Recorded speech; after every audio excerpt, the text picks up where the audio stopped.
Varadhi Farm sells about 2,000 plus dosas every weekend. వీళ్ళంత waiting చేపిస్తున్నా their food is actually so tasty. Chutney taste కూడా చాలా బాగుంది చెప్పాలంటే. గారి అండ్ సాంబార్ కాంబినేషన్ కూడా చాలా అద్భుతంగా ఉంది. ఇదేంటి రాగిడ్లీ కదా? టమాటో చట్నీ కూడా ఉంది. ఇప్పుడు వరకు తిన్న 3 ఐటమ్స్ అయితే చాలా బాగున్నాయి. బాగుంది ఇది. అండ్ సెకండ్ దోశ ఇంకా పెసర్ తీసుకున్నాం. ఇది కూడా బాగున్నాయి టేస్ట్ యాక్చువల్గా ఇది రెడ్ దోశ, రెడ్ కారం దోశ. అవును, రెడ్ కారం దోశ కరకరలాడుతుంది, చాలా బాగుంది. గీ కానీ ప్రతి దాంట్లో గీ, దాంట్లో కూడా ఎవ్రీథింగ్ ఈజ్ ఫిల్డ్ విత్ గీ అనమాట.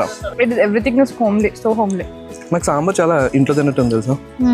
అసలు ఇప్పుడు వరకు అయితే నేను ఏ ఫుడ్లోని అంటే ఇక్కడ తిన్న ఫుడ్లో ఏది బాగాలేదు అని చెప్పేసి నేను అనుకోవట్లేదు. Everything is good for the healthy freaks who want to eat even tasty things. It's a perfect place maybe. రండి మరి. వ్యక్తిత్వాలు మార్చుకుంటారా అంటే అబ్బే మేము మారం ఇలాగే ఉంటామంటే ఎవరికి నష్టం అండ్